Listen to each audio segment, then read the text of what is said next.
Hey, it's Mrs. Morgan, and I'm here to kind of work with you with what happens when you mess up. Okay, what the one thing doesn't happen is you just don't necessarily throw away your paper. Put it aside if you want to, but like this side here was a long piece of paper, and I cut the part that he messed up on. This was laying on the floor, so I'm figuring he didn't want it anymore.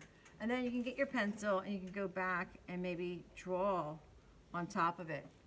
So here I am, I'm just kind of drawing and making lines. So maybe it wasn't the flower he originally wanted to do, but it's okay. We can figure out what does it look like. Find a flower that kind of looks like the flower that you're doing. Because remember, one of your goals is that it has to be a flower from life, like a flower, a real flower, like with a name to it.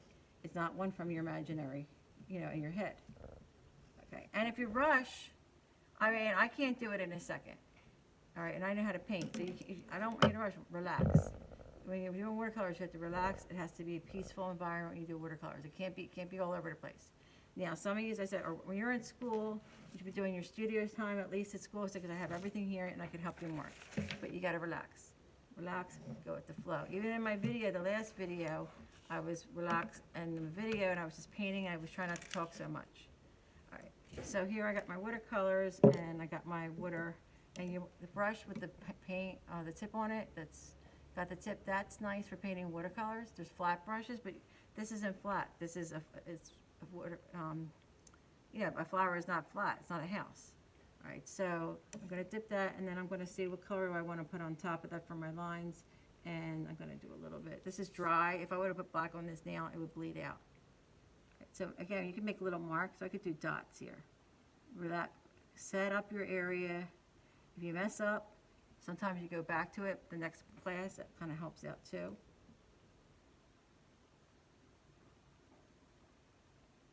And I'm basically making lines. I can actually do another monochromatic color, which monochromatic means it's the same family, just a shade darker. And how to get that with watercolors is sometimes just by adding water, which will give you a lighter shade. Okay. And I'm using the tip of my brush. If you can't find a paintbrush, maybe you got to do the dishes, okay? If you got to make sure you're cleaning up at the end of the class too. And cleaning up doesn't mean throwing everything in the dish pan, okay? And you have to be independent a little bit, because I have people on the computer and I also have people in the classroom, and I can't be everywhere at one time. Even if there wasn't, we weren't doing this hybrid, you would still have to be patient because there's a lot of kids in the classroom. It's not that I don't want to help you, it's just that sometimes I can't help you right that second. So you have to kind of work what you have. I said there's always different assignments you could do. But I can't just like stop everything.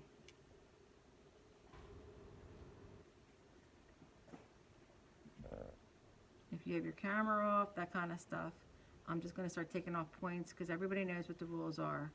And I'm just going to start taking off studio points so you're aware of that. I'm not going to tell people what they have to do when you know what the rules are.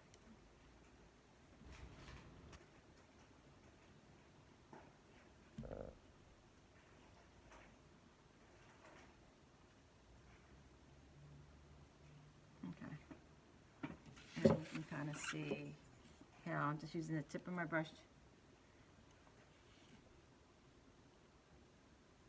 And again, this was one that somebody was going to throw away.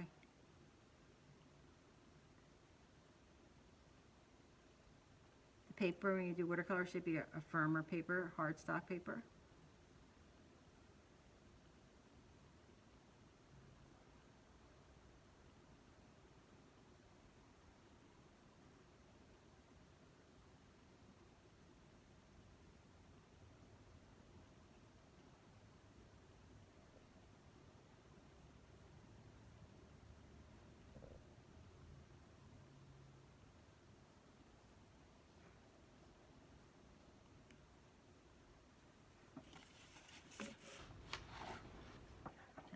You don't have to put a stem. If you don't want, every flower doesn't have to have a stem. It might be this abstract where it's just a bunch of flowers up here. And then I could look, and maybe this one is a pansy. And then I could just put it in my pencil. And then also check the spelling. Pansy's right there. Okay, and then maybe in the, if I could even put leaves, but you're looking down at the flower. but you don't necessarily have to have a stem. A lot of people feel like they have to have a stem. I never said you had to do a stem. I said you had to do a flower. If your picture needs a stem in the way you're painting it, and then that's fine. You could do a leaf looking down on your leaf. And you're going to have to work with the items that you're working with.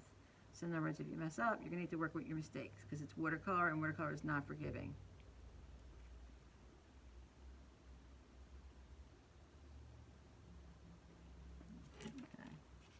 Okay, you don't have to do this if you don't want to do that part.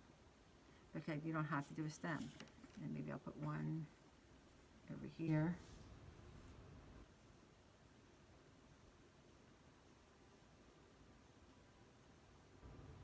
Take your time, relax. And it's not just about you. Other people are in the room, so you got to think about the other people that are in this room too. Okay, I can even let that dry and do something else on top of it. So I'm going to get a lighter green in here. And I'm going to put a little bit of the lighter green inside.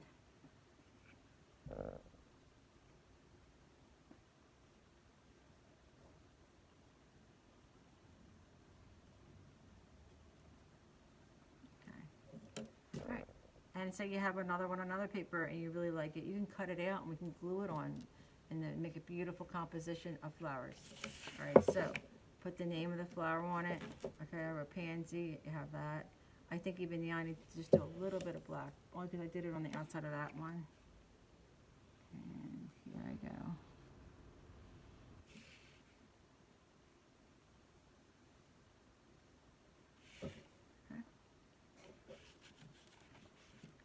I can even do more. Add another, maybe I could add purple in the center. A little bit of purple.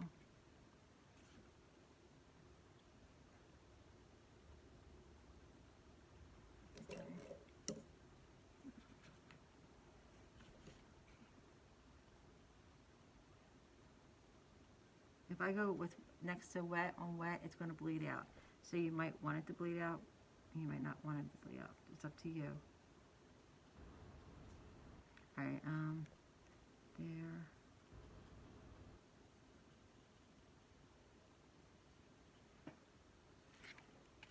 You're building up transparency layers.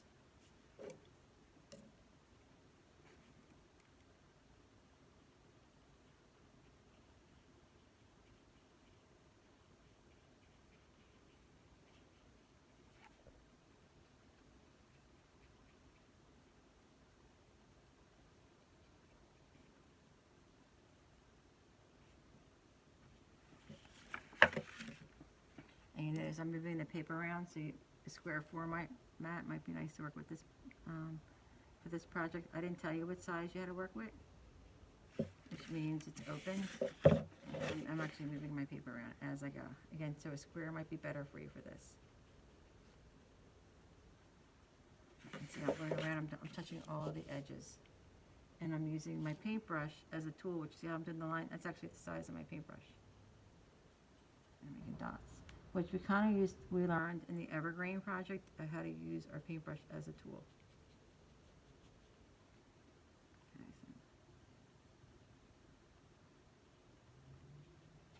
Okay,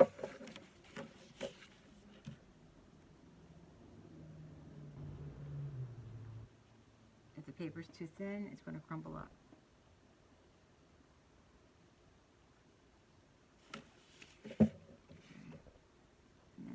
I'm just going to do a little bit of orange in the center here and there, almost like a highlight area for interest.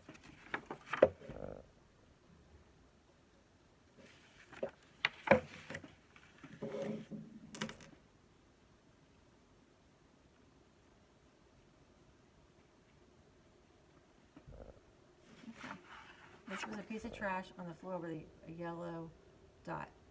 And this is how you could transform it. So work with your mistakes. It's not impossible. Keep everything nice and neat, and then go back to your original flowers. That also helps me with documenting it, how much you tried when I see more than one picture of flower. So hopefully this helps you, and signing out. All right, bye-bye.